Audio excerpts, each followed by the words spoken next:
the most important social reform movement of the 20th century was putting religious faith at the center of its political aspirations. The civil rights movement had as its goal to get rid of segregation. This is a political goal, but it was advanced very much through religious means. And the whole thing had the feel of religion about it. It had the feel of a revival or a religious crusade.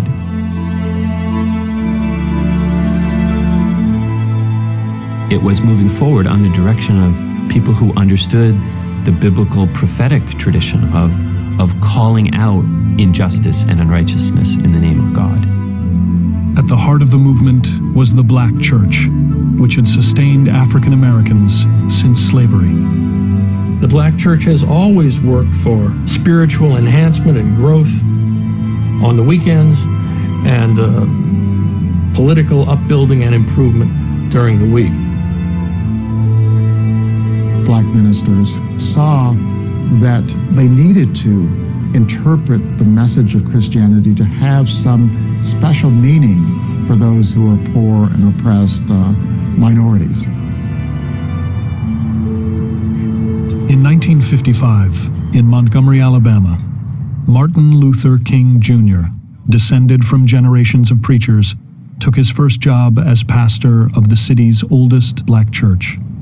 He chose to go to Montgomery because he wanted a little quiet church where he could finish his doctoral dissertation. And lo and behold, as soon as he sends in his doctoral dissertation, Rosa Parks sits down on the bus. Rosa Parks sets him on a different course.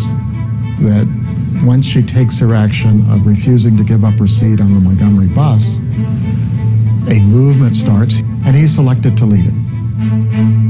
As the new leader of the bus boycott, King gave his first civil rights speech in a packed Montgomery church.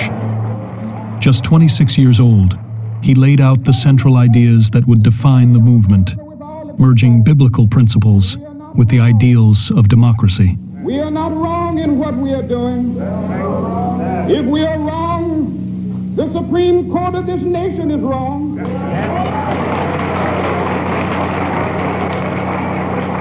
If we are wrong, the Constitution of the United States is wrong.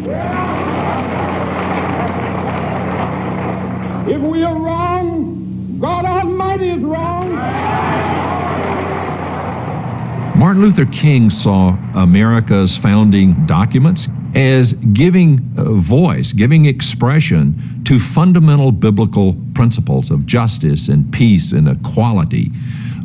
We're all equal before God, says the Bible. All men are created equal, says the Declaration of Independence. And so Martin Luther King is saying, let's take that seriously. The bus boycott challenged the power structure in Montgomery. At their home on South Jackson Street, King and his family endured death threats that shook his resolve. In the middle of the night, he receives a threatening telephone call. The call says, "We're going to hurt your family, so you better just get out of town." And he's sitting alone in the kitchen, and his wife and child are in the bedroom, and he was wondering, why did I do this? Why did I accept this role? Lord, I must confess that I'm weak now, I'm faltering, I'm losing my courage. King later recounted how he sat alone in his kitchen and prayed. It seemed at that moment that I could hear an inner voice saying to me, Martin Luther, stand up for righteousness. Stand up for justice. And lo, I heard the voice of Jesus saying still to fight on. He promised never to leave me, never to leave me alone. No, never alone. And it's at that point he had this sense that God was with him in the struggle. And once he goes through that crisis, I think he's really at peace with whatever is going to happen. Just 3 days later, King's house was bombed. They just barely missed his baby daughter.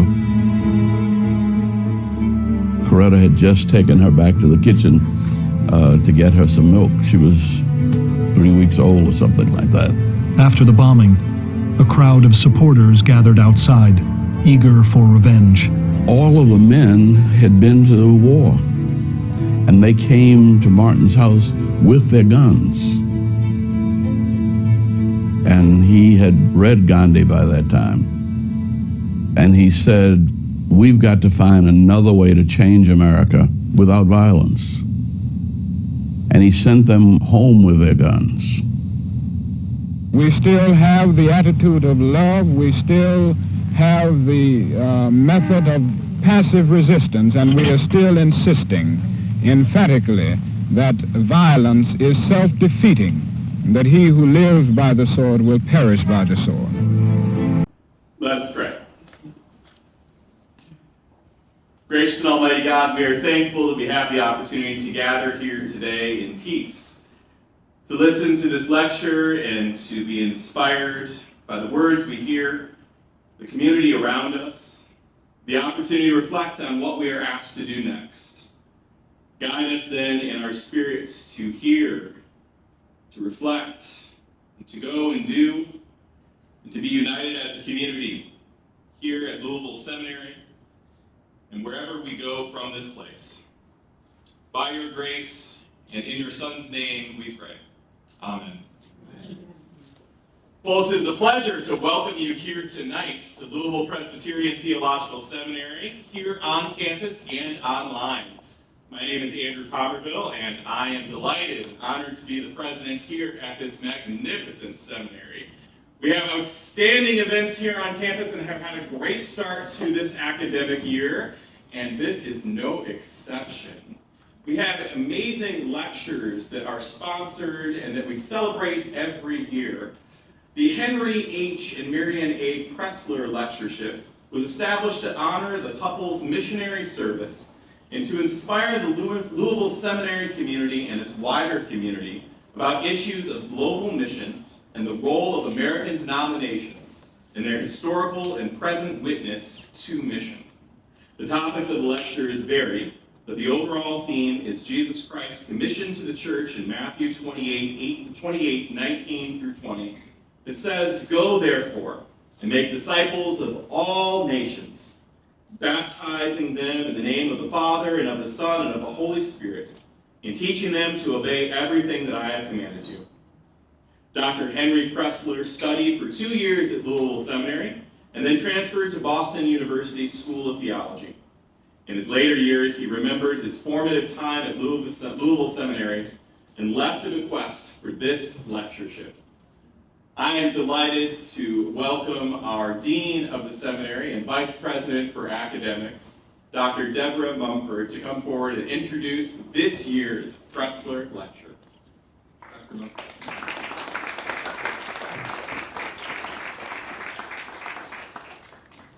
Good evening.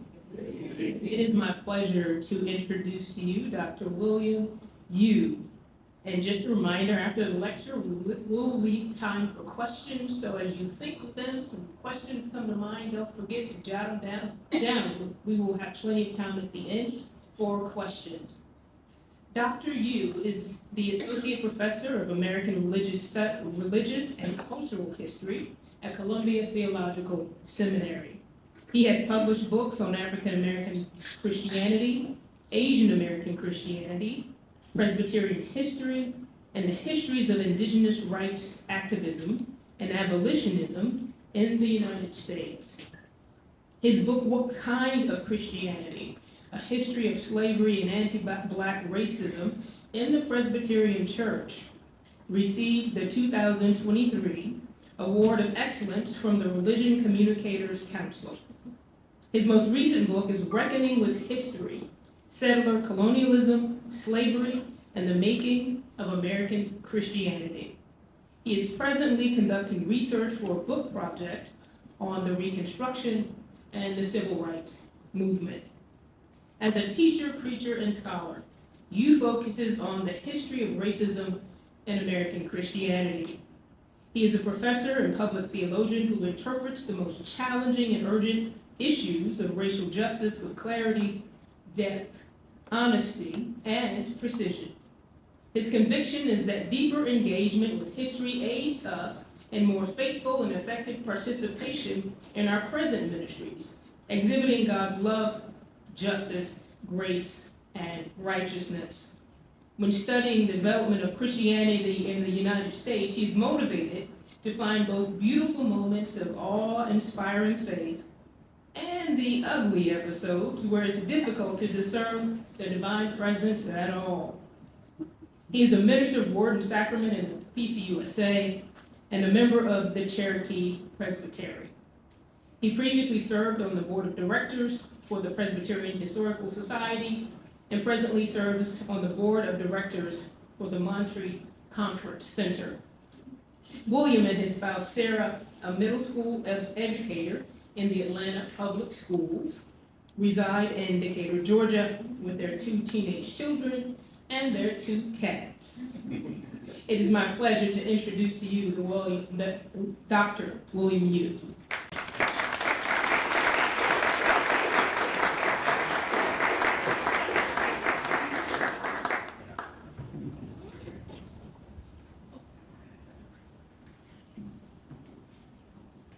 Good evening. It is a delight and an honor to be here as the 2025 Presler Lecturer. I'm grateful to the Presler family, and I'm grateful to the family here at Louisville Seminary. Grateful to President Palmerville, Dean Mumford, and everyone that I've met. I do want to give a quick shout out to Nina and Rebecca for so much behind the scenes help to make me look good. If I look good, it's because they're good. Thank you. If I look bad, it's not me. That's not on them. I have to own that. But I'm here, and this is my lecture title and topic, and I'm going to get right to it. In 1776, Lemuel Haynes, born to a white mother and black father, wrote an essay entitled, quote, "Liberty Further Extended, or Free Thoughts on the Illegality of Slave Keeping," end quote. Haynes was the pastor of small and predominantly white congregations in Connecticut, Vermont, and New York for more than 40 years, from roughly 1785 to 1833. Haynes was born in Hartford, Connecticut in 1753, but little is known of his parents. Historians believe his father was either enslaved or a free black man working as a waiter in a hotel. One possibility for Haynes' mother is Alice Fitch, an indentured servant of Scottish descent, who worked for a man named John Haynes.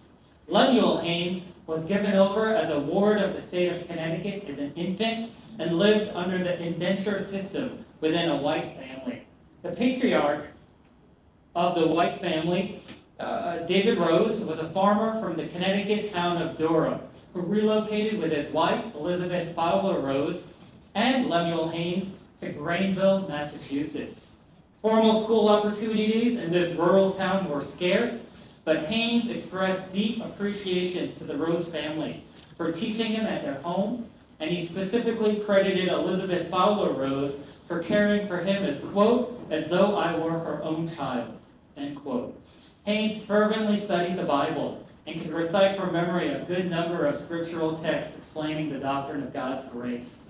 He also memorized the hymns of Isaac Watts and pored over published sermons from popular preachers such as George Whitefield. Haynes completed his indenture at the age of 21 in 1774 and enlisted in the military to fight for the Continental Army in the American Revolutionary War. In Liberty Further Extended, Haynes referenced both the Declaration of Independence and several scriptural passages. Haynes vigorously supported the Patriot cause, but he also desired a morally consistent revolution that simultaneously sought American independence from England and black emancipation. Haynes concurred that liberty was indeed a right, quote, "granted to us by the divine being, and a jewel which has been handed down to man from the cabinet of heaven," end quote. Yet Haynes also cited Acts chapter 17, verse 26, and wrote, quote, "It hath pleased God to make of one blood all nations of men, to dwell upon the face of the earth," end quote. Haynes therefore maintained that persons of African descent had no less a right to liberty than the white colonists.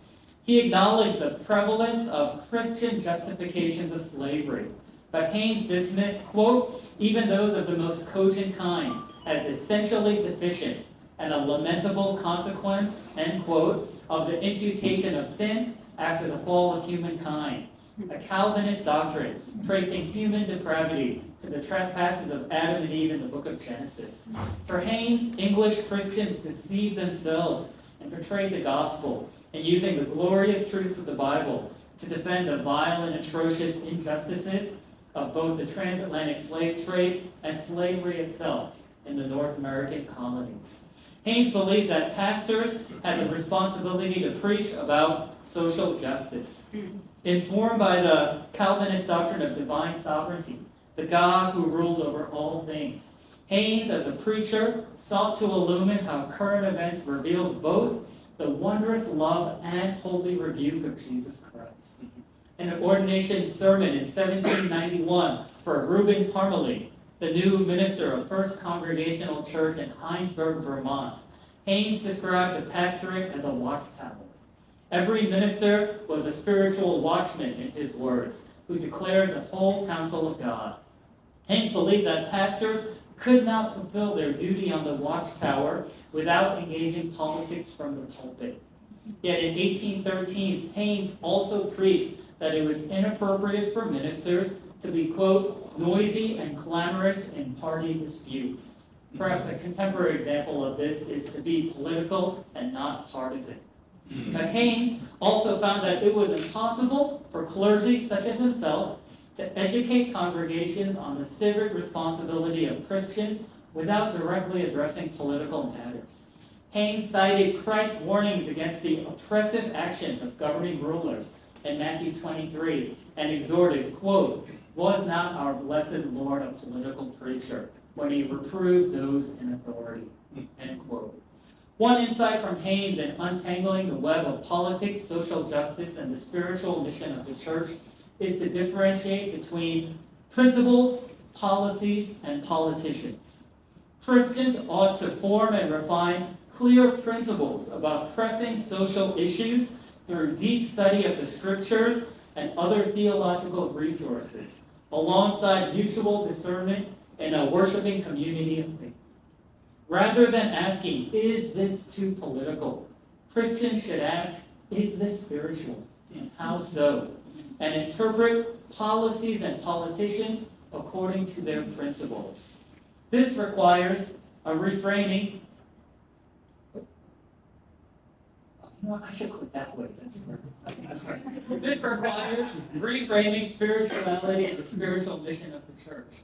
The doctrine of the spirituality of the church emerged within pro-slavery Christianity in the early 19th century. Simply put, this doctrine maintains that the church is most faithful as a strictly spiritual entity, responsible for biblical teaching, worship, administering the sacraments of baptism and communion, and offering pastoral care. But this doctrine, seeking to separate Christian ministry from politics, was actually born out of a political matter: the ongoing and intensifying national debates over slavery. Lemuel Haynes' ministry was a part of mostly the first wave of abolitionism. The stirrings of the second wave began in the 1820s with black pastors such as Theodore S. Wright, a Presbyterian pastor in New York City who graduated from Princeton Seminary in 1828, who helped to lead black opposition to the colonization movement. Wright co-authored with Samuel Eli Cornish, his mentor, another black Presbyterian pastor, and Cornish was a journalist who founded the first African-American newspaper in New York City.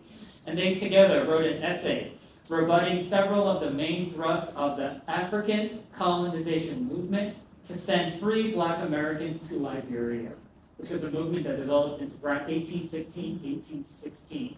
Not really as a solution to slavery, but as a solution to anti-black discrimination in the free or the northern states.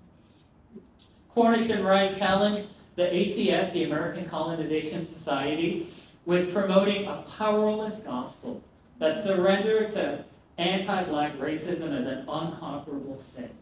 They took the racial claims of the ACS to their theological conclusion. This is brilliant writing, so I just put it right up there because I couldn't say it any better. To this end, there is in the white man an inherent prejudice against his colored brother, so fixed that its removal, whilst the latter remains in this country, italics in original, is not only beyond all human power, but beyond Christianity itself, the power of God, that it might surely be mitigated at least, if not extinguished, provided the Atlantic Ocean could be made to roll between them. End quote.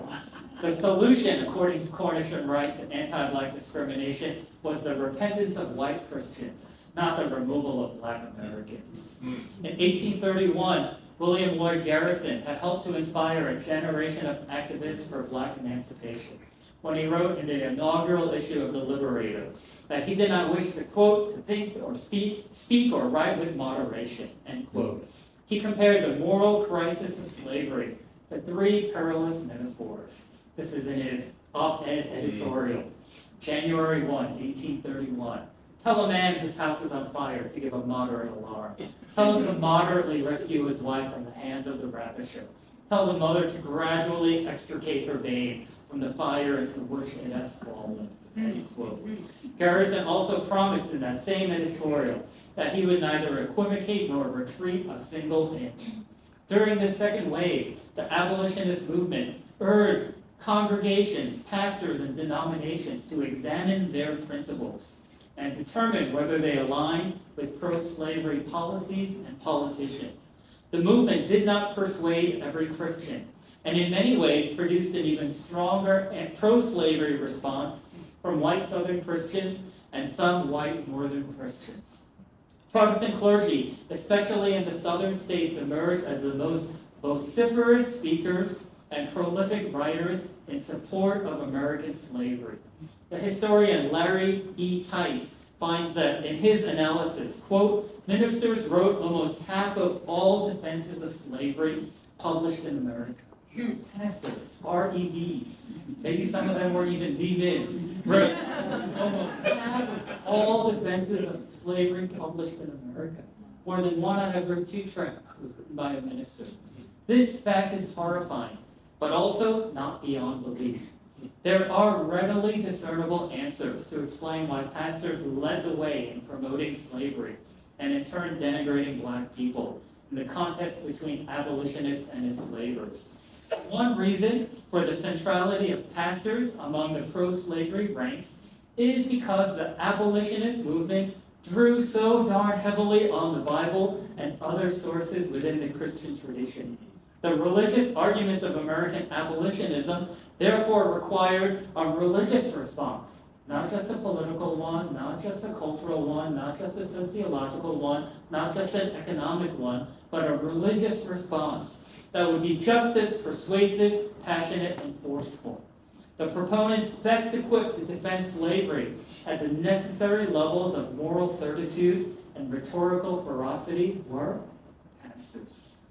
Another reason is found in the social and religious dynamics of the southern states. E. Brooks Holyfield, in his study of American theology and culture in the antebellum American South, observes, quote, the social ladder therefore leaned heavily against the church house door, and a consciousness of social position affected the tone of church life as well as its external trappings, end quote. The moral cost of social favor, I think, and this is my argument, was incredibly high for clergy. The price was more than slave ownership, though many clergy owned enslaved people, because it also entailed delivering the finest and fiercest public defenses of slavery in print and from the pulpit. This is haunting, but I really do believe this is true. One of the surest ways for pastors in the southern states who wanted a larger congregation, greater income, and higher social standing was through acquiring a reputation as a skilled defender of slavery. Many pastors therefore invested a significant amount of their time and energy to craft their pro-slavery treatises. These clergy pored over not just the Bible, but a plethora of other works across many disciplines, ranging from philosophy to theology, to publish books and proclaim sermons that would abate the rising tide of abolitionism, keep enslaved persons in bondage, and lead them, the clergy themselves, to attain further social prestige. The greatest tragedies of American slavery are, without question, the oppression of millions of black women, men, and children, and the persistence of anti-black racism. But a lesser tragedy can be found in the moral capitulation of white pro-slavery clergy to the cultural, economic, and social forces of slavery. Generations of pastors and theologians devoted their hearts and minds to figuring out how to best present the evil atrocities of slavery as good, holy, and pleasing to God. Their legacies are deservedly in ruins today, but it is also important to know that at least some of their contemporaries, such as abolitionists and enslaved persons, judge them as harshly, if not harsher, than we do in the present. After Harriet Tubman escaped from her enslaver in Maryland, she asserted that American slavery was the next thing to happen. Tubman courageously assisted at least 70 other formerly enslaved persons by means of the Underground Railroad, and maintained that she never saw one who was willing to go back and be a slave. She ultimately reasoned that if a person would send another into bondage, he would, it appears to me, to be bad enough to send him into hell if he could. But the abolitionist movement did raise enough public attention to the sin of slavery, such that the largest Protestant denominations, Methodists and Baptists, split into regional denominations in 1844 and 1845, respectively. The commissioners at the PCUSA Old School, there was an old school and a new school, and that's not this historian naming them, that's actually what they called themselves, old school, new school, no cool school denomination, but there was old school and new school. The old school was the largest and the mainstream one. The commissioners at the PCUSA Old School General Assembly meeting in 1845 therefore understood that the actions and schisms among Baptists and Methodists made it nearly impossible for them to further prevent or postpone their own determination on slavery. No longer could they sit on the fence. A special committee was appointed on the third day of the proceedings to make a recommendation. As the committee met to prepare the report, its members agreed that church unity was their most important commitment and consulted with several commissioners from the southern states. How do I know this? I know this because James Henley Thornwell, a commissioner from the Charleston Presbytery and professor of biblical studies and theology at the University of South Carolina, at this point, I think in 1855 he would leave South Carolina to teach at Columbia Seminary. He emerged as one of the leading voices in these gatherings. How I know this as well is because there remains a letter that Thornwell wrote his wife, Nancy Witherspoon Thornwell, from Cincinnati, where the General Assembly was happening, to share about his crucial work, staving off the implementation of a firmer position against black enslavement. He wrote Nancy, "The question of slavery has been before the House and referred to a special committee of Senate." That's how I know this. "Though not a member of the committee, I have been consulted on the subject and have drawn up a paper, which I think the committee and the Assembly will substantially adopt. And if they do, abolitionism will be killed in the Presbyterian Church, at least for the present." Thornwell's paper, which in fact the Special Committee of Seven advanced as its own, emphasized the spirituality of the church, which meant that the General Assembly's jurisdiction pertained only to the, in their words, religious faith and moral conduct of its members. Although I don't know how slavery didn't fall into either of those two categories, it didn't. Presbyterians were not permitted to legislate where Christ has not legislated, again, in their words. In presenting the decision on slavery in this matter, Thornwell successfully restricted the authority of the Presbyterian Church, capital C, to doctrinal matters, like debates around revivalism and original sin, and not civil and political institutions such as slavery. Now, the boundaries of what constituted politics remained in flux, such that supporting temperance and resisting women's rights from the pulpit were permissible. But Thornwell helped to shape a consensus among white Presbyterians about slavery as a civil institution outside of their church's authority. The commissioners almost unanimously sided with Thornwell and the committee, 168 for them, 13 against, with 3 abstentions. Thornwell further developed this doctrine in the following years. In 1850, he answered his own rhetorical question, what then is the church? By identifying what the church was not. The church was not, in Thornwell's words, a moral institute of universal good, and it did not have a divine commission to, quote, construct society afresh or rearrange the distribution of its classes, end quote. Thornwell also clarified his understanding of spirituality. He preached that, quote, the gospel does not propose to make our present state a perfect one, to make our earth a heaven, end quote. Now, it is hard to say, chicken and egg, what came first? Was it Thornwell's spirituality of the church, or was it Thornwell's pro-slavery politics? Right? It's all there together.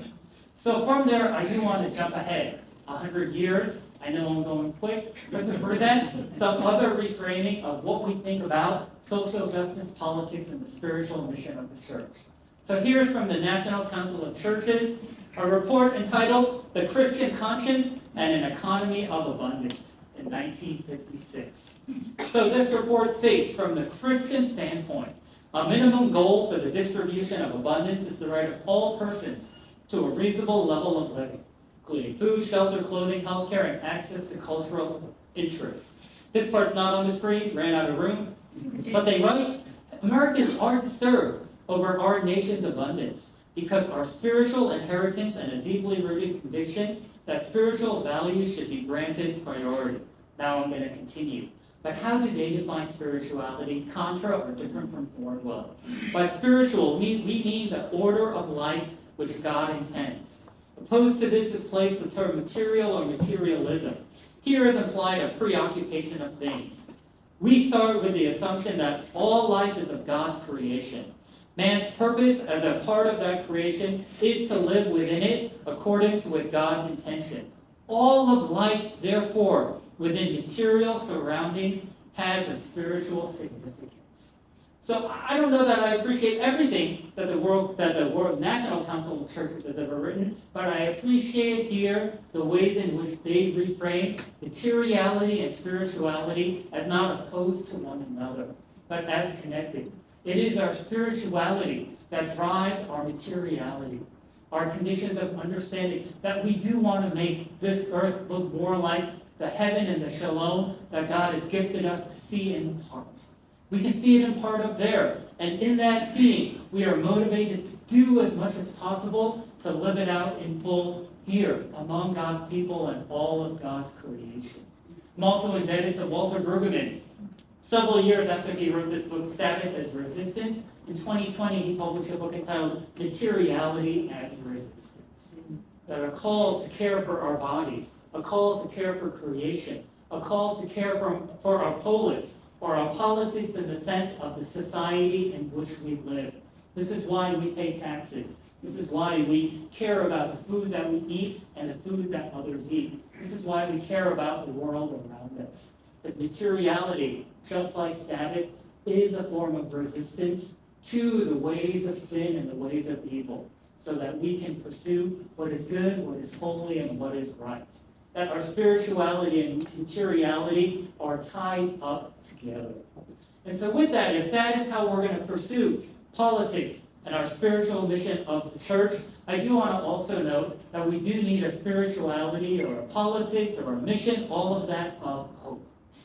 And I get this from many different theologians. I'm going to pinpoint one here, Jürgen Moltmann. I think the English translation of Theology Hope is from 1965. Forgive me if I've got that wrong. But he writes, in some saying, what first a Theology Hope is not. Hopelessness can assume two forms. It can be presumption or it can be despair. Presumption is a premature, self-willed anticipation of the fulfillment of what we hope for God. It's too easy. Of course, progress is just going to happen and everything's going to be okay. Yet despair is the premature, arbitrary anticipation of the non-fulfillment of what we hope for God. Both forms of hopelessness, by anticipating the fulfillment or by giving up hope, cancel what is to Moltmann the wayfaring character of hope. They rebel against the patience in which hope trusts in the God of the promise. They demand impatiently either fulfillment now already or absolutely no hope. I do think when we think about spirituality, materiality, and our mission as a church, capital C or even lowercase c, we do want to profess a gospel and a message and enact Christian hope. Christian hope that is directed toward or by a vision and a dream, toward a new creation of all things that are transformed by the God of the resurrection of Jesus Christ. Again, I don't have it here, but Moltmann's word, hope which arises from faith, is God's promise that will be the ferment in our thinking. It is a source for Moltmann of both rest and restlessness. I really like that. That Christian hope provides both comfort and discomfort. Comfort in knowing that we trust the God of the promise, but discomfort knowing that all things here are not yet fulfilled, and the God of the promise has a command, a mission, and a demand for all of the disciples, including us. Christian hope that provokes and produces, and does not presume, presumption, or pulverize people. I find this approach in a recent book, White Fragility, from Robin DiAngelo, as too despairing. One thing here she writes, and this is toward the conclusion of her book, about trying to reclaim a positive white identity. She writes a little into this quote, however, a positive white identity is an impossible goal. White identity is inherently racist. White people do not exist outside the system of white supremacy. So therefore, later she writes, I strive to be less white.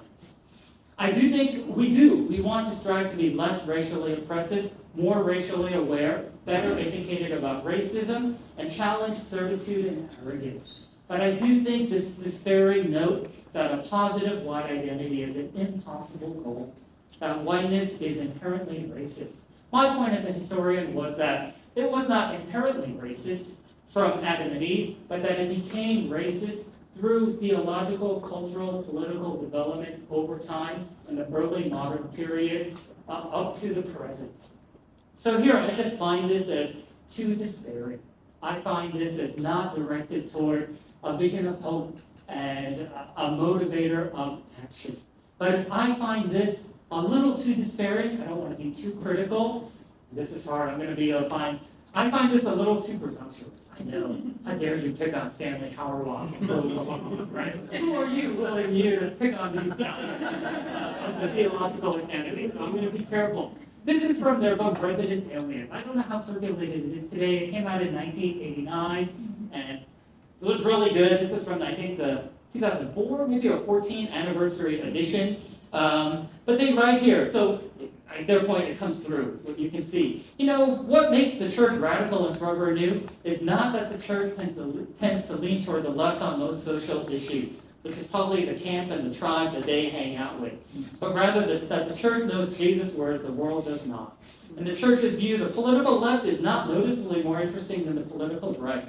Both sides tend toward solutions that act as if the world is not ended and begun in Jesus. We would like a church that again asserts that God, not nations, rules the world, and that later on the main political task of the church is the formation of people who see clearly the cost of discipleship and are willing to pay the price.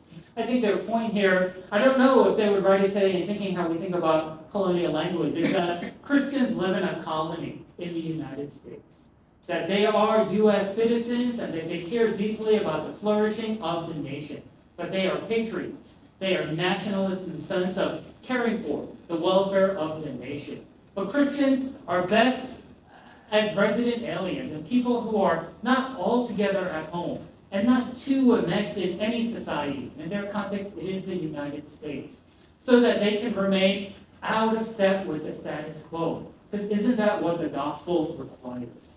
Isn't the identity of the gospel and what it means to be a faithful disciple to be out of step with one's culture? To always be poking, always be provoking, always be challenging. And that is part of the call of being a resident alien.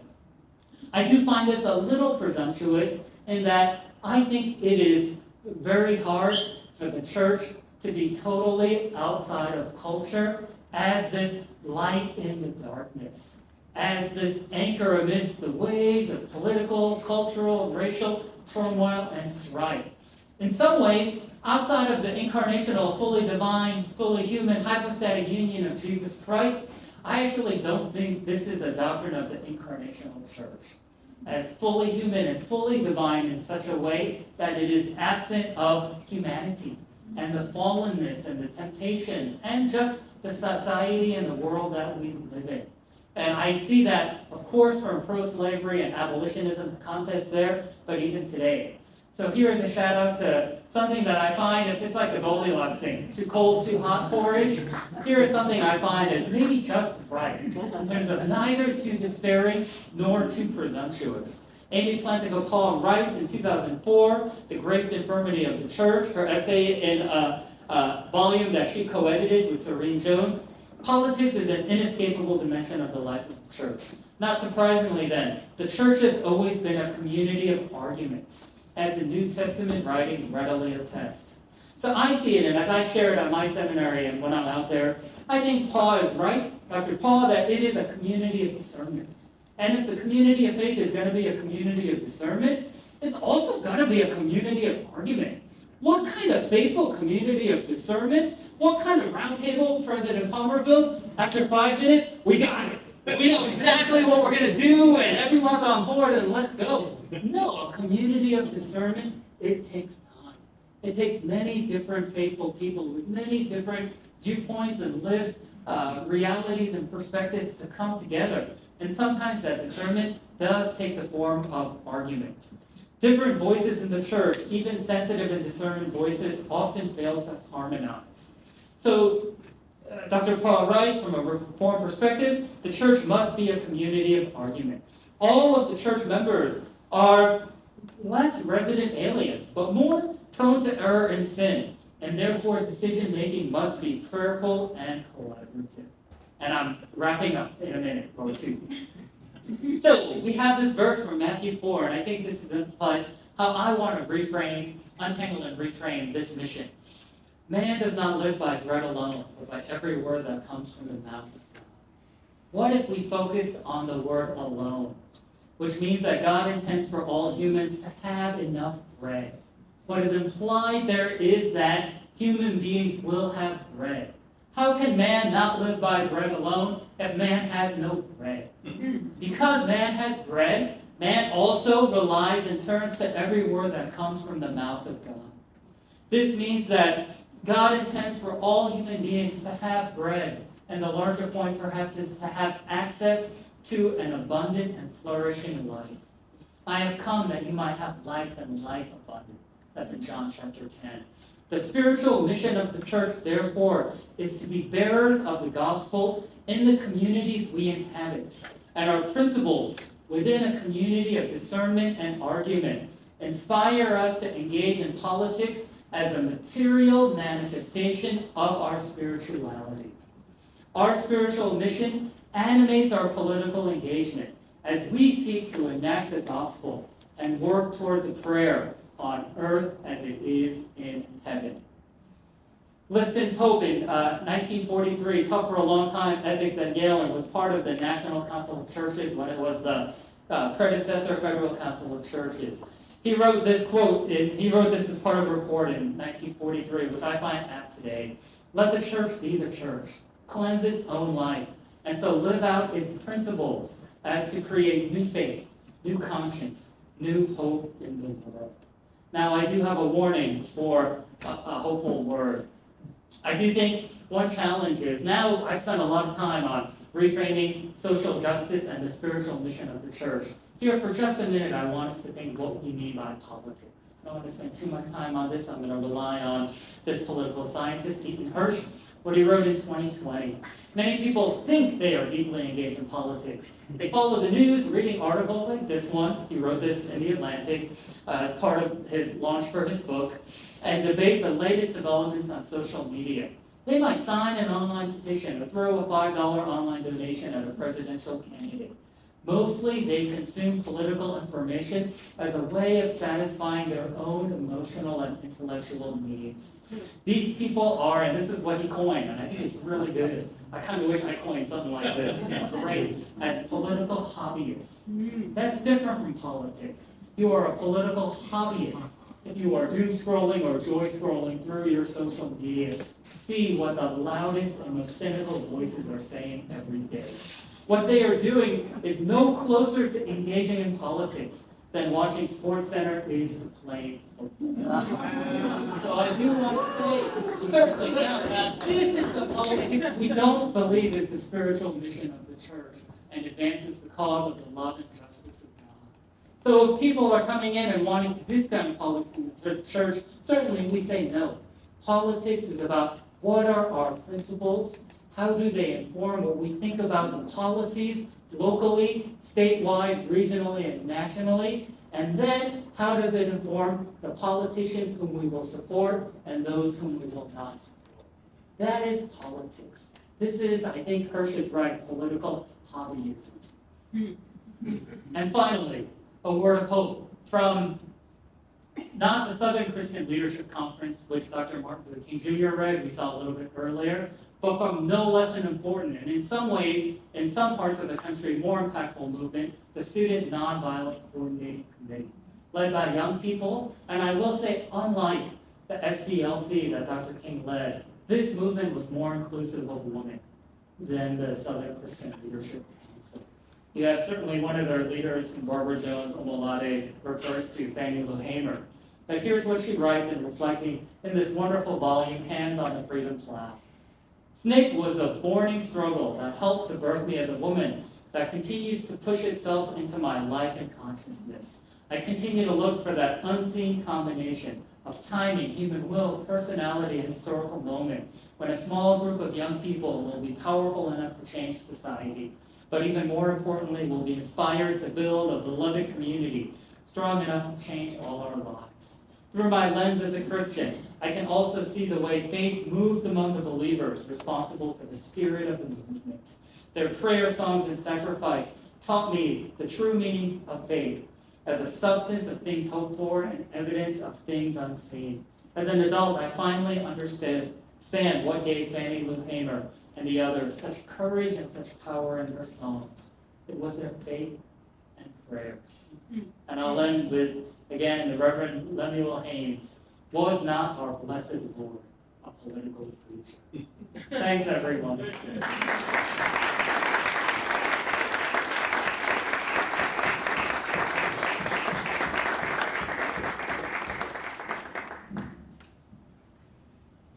Okay, so let's open up for some questions. I'm sure we have a few, and we'll also take some questions online as well.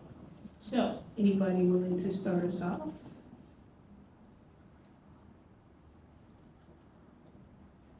And there's a lot of thinking going on.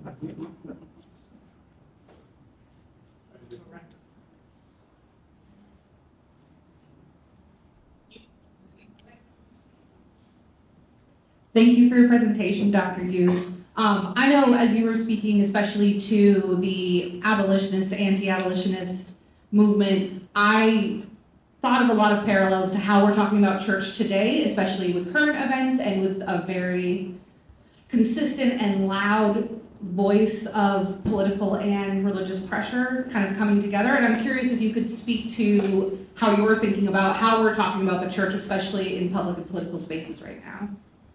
Oh, thanks. I think now I wish we had like a Louisville Seminary panel. The dean, the pres, and some of the colleagues. Because I think there's a wide range of answers to this. I do think, so one challenge is, in this regard, I think Willimon and Howarth are right. I think even churches that lean progressive and the political left, and we see it on the political right, but it is too often that we're not letting the church be the church. But there is a lot of mimicry of the loudest political voices. Such that it's not that the loudest political voices on whatever side don't have important things to say and things that should not be heard. But it is likely that the people of faith in the pews or online at these churches have already heard them. So I do think what they need to hear and what we need to discern and engage in churches is what are fresh theological insights and perspectives. And some of them might not even be fresh. Some of them might be All I ever learned, I learned in kindergarten and I'm good. What are some old Sunday school lessons about acting justly and loving mercy and walking humbly with God that we need to apply to how we understand this current moment? So I do think more of that, so that I think that comes from preachers and lay leaders and the like, really digging deeper into the scriptures and theological resources to maybe integrate with all of the political discourse. Some which is good, some which is just quite frankly ugly and silly, but to help people understand. The other thing I'll say, and we'll move on, is that how do we help also people of faith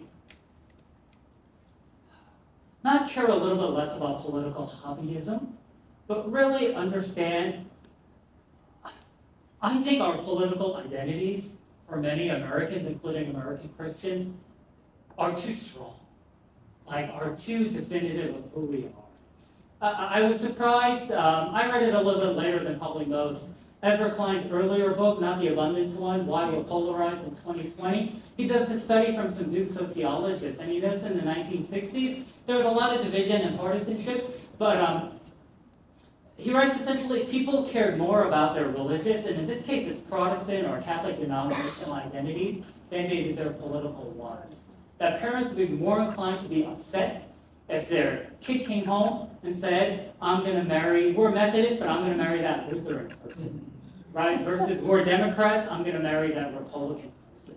There was a lot less anger about that. And perhaps that represents, to go back to the National Council of Churches, a stronger denominational era. An era where it was, oh yeah, that's the Methodist family, that's the Presbyterian family, that's the Baptist family, that's the Disciples family, that's the Catholic family. Whereas now I think, especially in the mainline, those have disintegrated some. And what makes me sad is that I'm okay with lots of things taking its place. I am not like an institutionalist, like the church needs to be, the denomination needs to be what it was. But it is unfortunate when a very shallow political hobbyist, Democrat or Republican identity takes that place. So how do we help people break out of that? And I don't know the answer. How can a 20-minute sermon compete with a Facebook wall? I don't know, but I think we've got to try to do it. Sorry, that's a long-winded answer.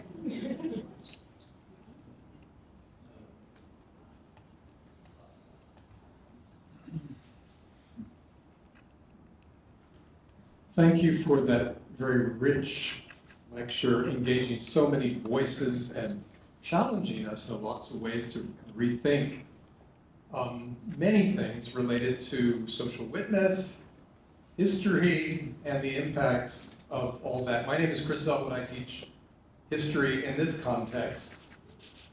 And your unpacking of this doctrine of the spirituality of the church and that, where that goes into the 1950s, and you didn't quote all the anti-civil rights folks who were invoking the spirituality of the church in the 50s and 60s, and I remember in the 80s and 90s even, to get us to stop talking about certain things, and let the church be the church was code word not for the radical leftists or whatever, but for stop talking about politics, stop talking about civil rights, stop talking about gay rights, So and I was really thinking of this because an hour ago, I was a little bit late coming here because I was, part of my usual Thursday afternoon is walking with a retired friend of mine, walking by the house of Stuart Robinson. Reverend Stuart Robinson was an early professor at Danville Seminary, a predecessor of ours, and a powerful pro-slavery voice. Long-term pastor of Second Presbyterian, which is one of the founding churches of Louisville Seminary. And it's the spirituality of the church that's at the root of that. And I was glad you quoted somebody from your own institution, Thornwell, right? So that legacy, I'm kind of interested in the legacy of spirituality and spiritual in our own context and how you think about how that word operates. In our contemporary discourse, are we still seeing the legacies of that doctrine of the spirituality of the church? Or has that faded out in the spiritual but not religious discourse?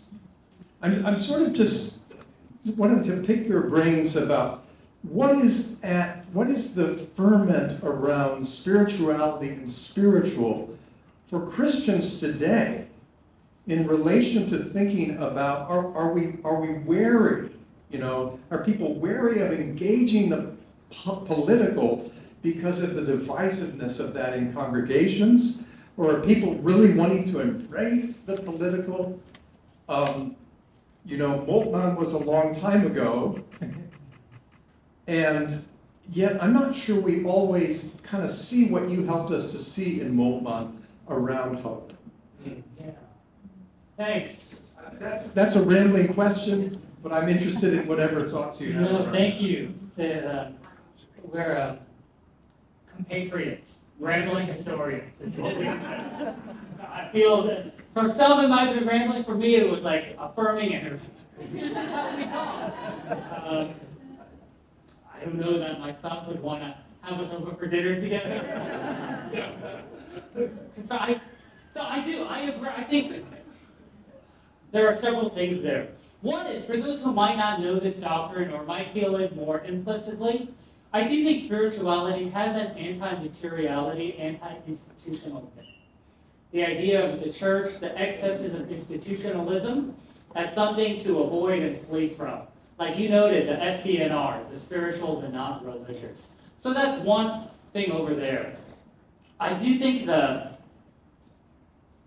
spirituality of the church, I'm open, and maybe you are too. I'm open to good, discourse, discernment, and argument about the ways in which how the church can participate, for example, in ending poverty and racism as a worshiping community of faith that is different from as a PAC, a political advocacy group. I do think there are differences, and sometimes churches try to do the other thing.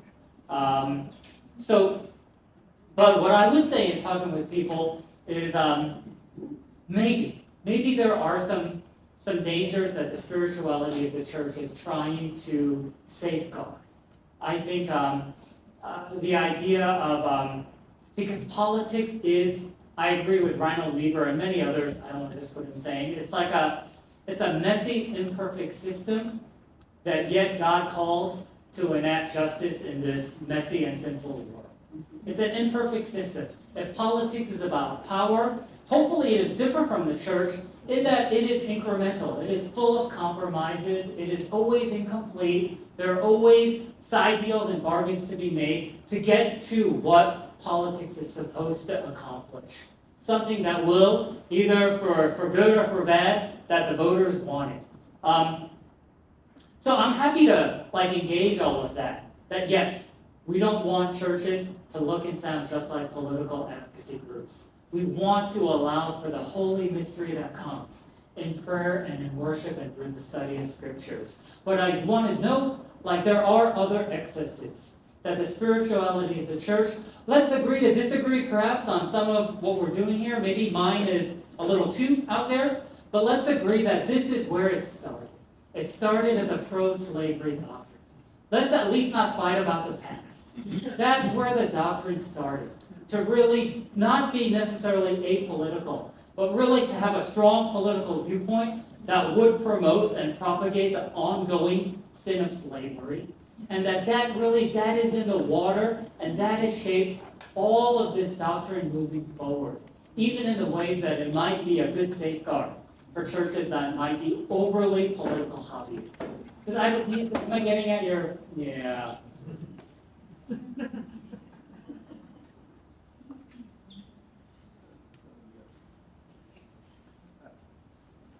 Yes, I guess my question more or less is for my clarity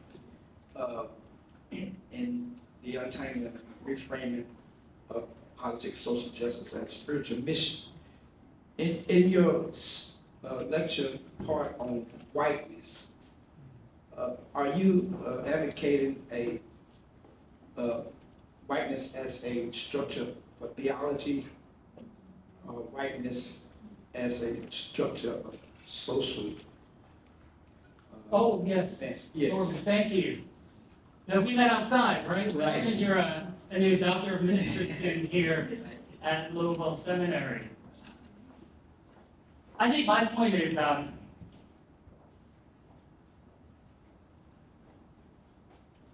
think certainly whiteness has been entangled with white supremacy, but I think to attack whiteness as the problem rather than white supremacy is too disparate, too hopeless, and too impossible. What does it mean to tell a 13-year-old white kid, your whiteness is the problem? Your whiteness is not the problem. God created you wonderfully, fearfully, and beautifully made with your pale skin. And God created someone else with darker mahogany skin, yellow skin, red skin, brown skin. All of us are created exactly who God created us to be in the imago Dei. So your whiteness is not the problem. It is white supremacy and the ways in which whiteness has been used theologically, socially, culturally, and politically to denigrate and disempower and cut off access to people of color. That's the problem. And that's what I want all of us to work together on solving, to get to the work of racial repair, so that all people of all races and ethnicities have equal access to opportunity and flourishing. So that's where I find that there needs to be some more differentiation between whiteness and white supremacy and racism. I hope that helps to answer your question.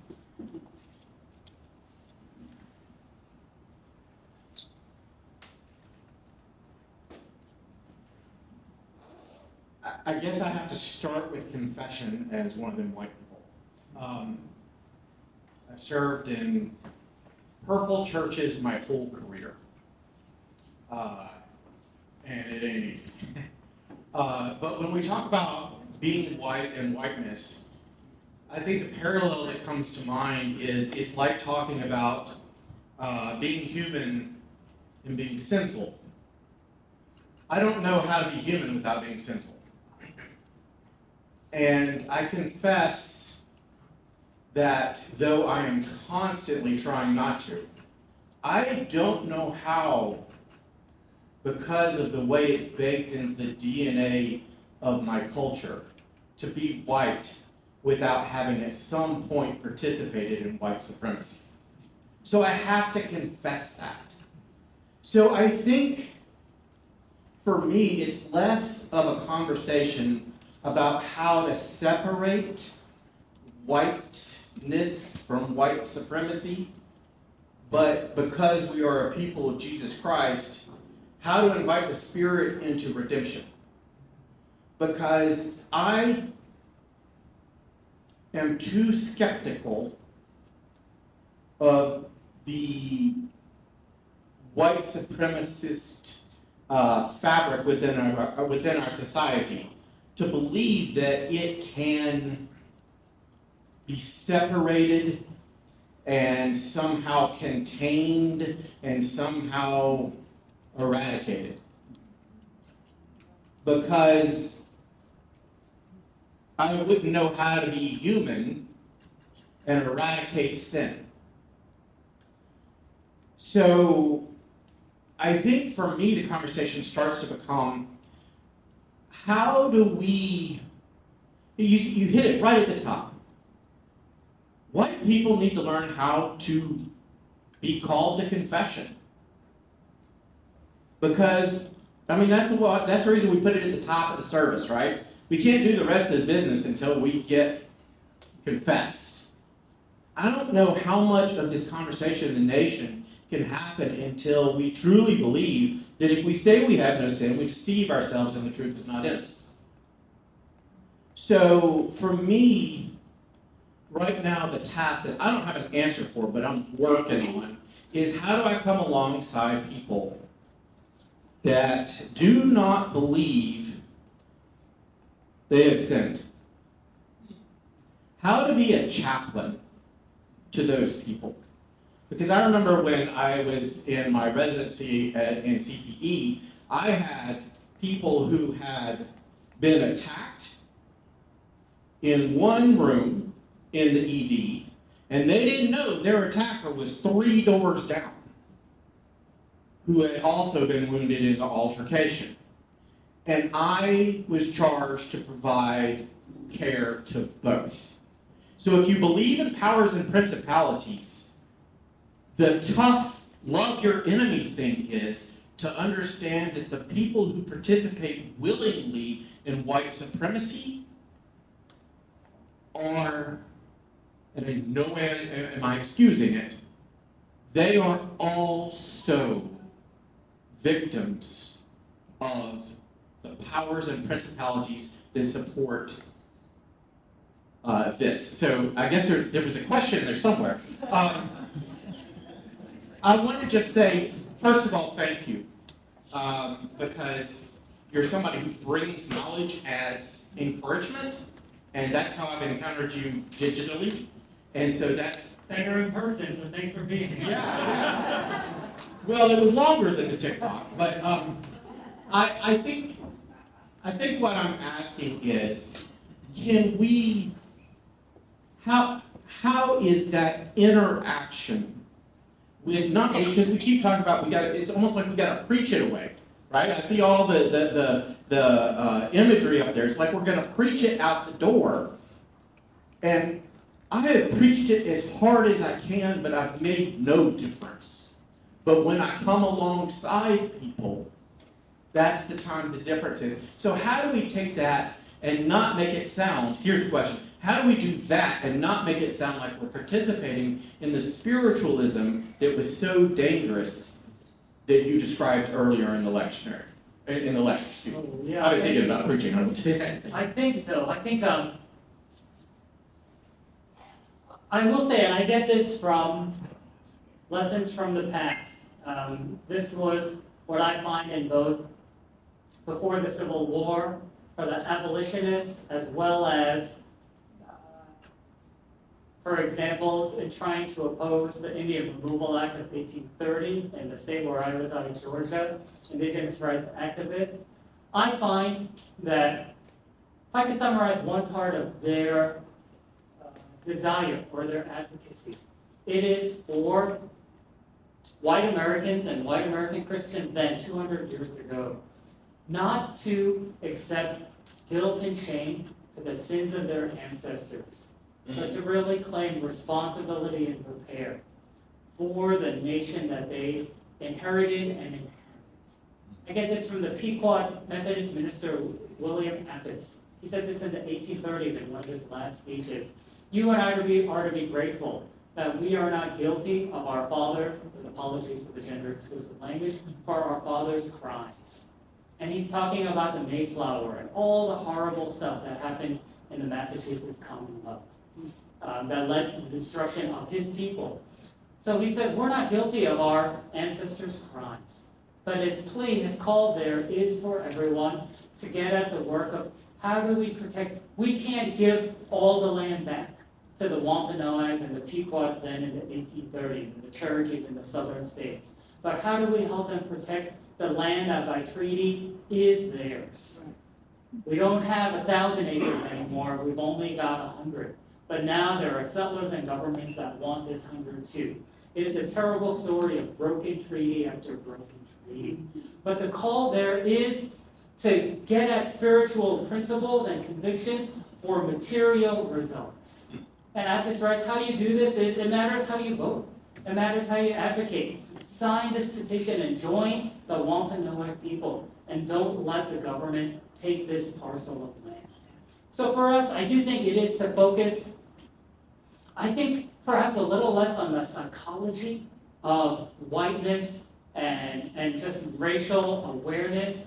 And like, for example, for some of you who might have done the intercultural development inventory and other types of study like that, I think it's less to do all of that and more to say, driven by our spirituality, here are the material, social, moral problems in our community, in our nation. And how do we get about, for example, in Louisville or Atlanta where I live, how do we get at this work? One thing that is very difficult, one thing we know is true, spiritually, socially, materially, is that neighborhoods with predominantly black and brown homeowners their home values are less than neighborhoods with predominantly white and East Asian and some South Asian communities. We know this is fact. We know this is true. And when we can talk some about whether home ownership being tied to so much of our material wealth and generational wealth is really the right way to go, I think maybe not, but it is what we've inherited and what we inhabit. So how do we get busy working on that? How does a church in a particular community address not just material things for materialism's sake, or not even just for charity's sake, but because we care about spiritual values and shalom? How do we help the communities of color, the people of color, in our churches and in our neighborhoods? And how do we get busy at doing that work? I do think that is a web and that is a puzzle and riddle in and of itself. That is, in fact, very, very, very, very difficult to solve. And I don't know that any seminary, yours or mine, could solve that problem, because you need more than pastors and theologians. You need some economists, you need some lawyers, you need some judges, you need some maybe real estate folks, you need some doctors and nurses, public health officials. You need a whole group of people who are going to work together at that problem. So I would rather people spending the hard prayer, discernment, incremental work of racial repair, doing that, rather than figuring out the problem of my whiteness. I just think the former is more productive and more hopeful than the latter, without dismissing all of the problems of white supremacy. What enslavement and Jim Crow segregation required was racial inferiority and superiority as divinely ordained. And that's super problematic and super hurtful. And like, imagine, and I'm sorry, I'm rambling too now. Growing up Jim Crow, great books like Jennifer Rittenhouse. She writes, one thing that was so hard for black parents growing up in Jim Crow, 1930s, 40s, finally, and Dr. King even talked about this, is how do you teach your kids dignity when they have less than other kids? Dr. King wrote, my daughter wants to go to Funtown, this local amusement park, right? In Atlanta. Maybe I didn't say it. No, you were fine. Okay. But, so it's a little thing, talking about all these big things. And he says, what breaks his heart is that my little kid watches commercial. He just got a TV about Funtown. And how do mom and dad, how do Coretta Scott King and Martin Luther explain to their kid, you can't go there because you are dark skinned. That's only for white kids. Only white kids can go to Funtown. Right? Only black adults can never be called sir or ma'am. That just doesn't happen. How do you raise kids to have dignity and have honor and have courage and have self-pride in that good sense when everything in society is screaming, you are lesser than, because God created you that way? That's super challenging, and there's a lot of racial trauma and psychology and all that goes into that. So I get that we have to wrestle with all of that. But for example, for many predominantly white congregations, it is to understand how do we continue to get at the work of undoing those sins and systems that we've inherited and that we inhabit.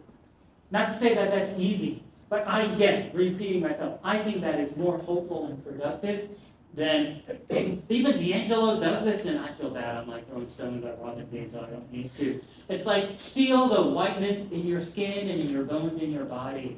And it's sinful, and it's wrong, and it's this imputation of the sin of white supremacy. I don't know. One, I don't know. Maybe that's true. Maybe that's not. I don't think it is. But two is I just don't know how that is productive in terms of moving forward. How does that help people of color get the same access to healthcare, same access to education and employment? So that's my answer. Another question. Is there online questions, Rebecca? Okay.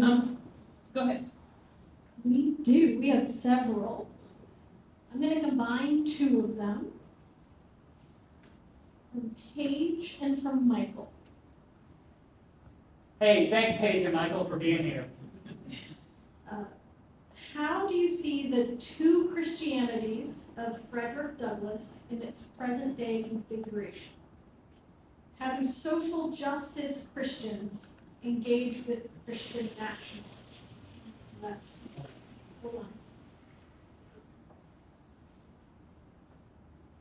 And Page's question, the participation of the church in justification of slavery in the 19th century seems to me much like the Christian nationalism of today. Do you see parallels there? I do, certainly. I think, so okay, one thing that is challenging is, like a Christian who cares about one's nation, I do think that is a spiritual value to uplift. And so I'm going to turn to the Black Presbyterian pastor, formerly enslaved man, James W.C. Pennington. He was the first Black student at Yale Divinity School, maybe in the 1810s, 1820s. Did ministry in New York and Connecticut, Congregational and then Presbyterian. Actually did the first wedding officiated for Frederick Douglass and his first wife in New York, after Frederick Douglass himself had escaped slavery from Baltimore. So in 1849, he gives a speech, I think at a conference in Paris. And he notes that he calls it patriotism, not nationalism, but that it is both a vice and a virtue to faith. It is a virtue to faith in that God calls us to care for our neighbors. And we live this side of heaven in bordered countries and nation states. So it is, Pennington wrote and said, it is a blessing to have a country and to love it and to care for it. But certainly, patriotism can also be a vice to faith because it's narrow. And sometimes it prevents us from seeing the common humanity that God has created all of us with. So I do think it's like a different kind of perichoresis, the Trinity thing, like a dance between vice and virtue. But certainly, we want to care. For me, I will say to all of us, I'm not a big world traveler. But over the past 2 years with my family, we've been blessed. We went to Korea once, first time for my kids. They're now 17 and 14, roughly 2 years ago. And then last winter, we went to Belgium just to see the Christmas markets and things like that. And we took my mother-in-law. It was really great. All of us went. And I will say, I liked both Korea and Belgium, but I didn't want to live in either of those places. Everything was too fast in Korea. Everything was too slow in Belgium. Does anyone work? What's going on here? Why does everyone work so hard in Korea? And I said, for me, like the United States is my home. It is a place where I do have some like national patriotic pride. I do root for my country. I do want my country to do well and to be as this side of heaven as moral and just as possible, recognizing how hard that is for nation states to do, because there is economic, military, all that self-interest. But so I think that's the answer in that we do. I don't think the answer is to totally disassociate ourselves with nations and with our nationality as part of who we are. But I do think that our Christianity, our spirituality, if you will, always keeps that in check and reminds us of the sins and the excesses of American exceptionalism. Like that's not the answer. And that the U.S. above anything and everything, that's not the right answer, because that denies the common humanity that God has created all of us to be. And so that's really hard. What's easier is to totally disassociate. To say my Christianity, I'm barely an American. Except when I go abroad, I'm really glad I got the blue passport, right? But to say that, but I'm barely. But the other is to say, to merge it together, and we're saying a lot of that today, to make two in one and the same thing. Those two things are easier than Pennington's vice and virtue. And that's probably why people go one way or the other. But I do think the task of Christian discipleship and the spiritual mission of the church calls us to help people do that, to help people. When is it a virtue? When is it a vice? And how do we live faithfully as Christians in the United States? I hope it was Paige and Michael. I hope that answers your question. But probably no less or more than the folks here, so you are not losing out. You have one more question, Rebecca? I do. From someone most of us know. One of your students is now one of our professors, Reverend Dr. Presbyterian. Oh, yeah, Dr. So she sends greetings from Atlanta. Sorry, she can't be here. But she has a question. So she is the assistant professor of historical theology and director of our Black Church Studies program. She says, thank you for your inspired research and call for us all to be a church of God's justice. The two of you first met in your American church history classroom at Columbia Seminary during her MDiv studies. As a theological educator and public theologian, how do you think theological education can best equip religious leaders serving in diverse religious contexts to lead the church modeled on the divine justice of God while embracing a theology of inclusion? Oh, thanks, Dr. Perello. I'm gonna get a little more methodological, I think, than theological, and I think Louisville Seminary, Dr. Presler, where I am and where you teach, and direct the Black Church Studies program at Columbia Seminary where I teach. I think for me, the method has to be actually theological educators and institutions need to get out there into congregations and need to be with lay people. That's very important. It's like I'm already 100% invested in the, let's say, 20 or so students in my class. And I'm pouring everything out into them, and so that they're going to go. And I think that's good, but I think it is a lot to ask. Recently graduated seminary student to be a pastor, and now I've given it to you, the keys of the kingdom and all this theological education, and now you by yourself go to that church in the rural, suburban, urban location, and you do all of the work. Here, on Moodle, or whatever, what do you all probably maybe use Canvas, whatever you use, you have all, I gave you all the slides. I gave you Did you look at the recommended readings? I think there is such an overemphasis on that versus like getting us out among people. Like providing some support for ministers and commissioned ruling elders and other pastoral leaders in whatever tradition, and doing more of that. And this is what I'm excited. I think Louisville Seminary is on its way, if not already, doing this work and seeing that as part of the vision. And I hope that all of our seminaries can see that as our vision, Dr. Perello. Like, we need to get out there. We can't just be here and just with our students. We need to be like equipped and skilled and out there, like students, staff, faculty, administrators, all of us, meeting and teaching and talking with people of faith in real churches. So that's my answer to that question. All right. Thank you. Let us thank Dr.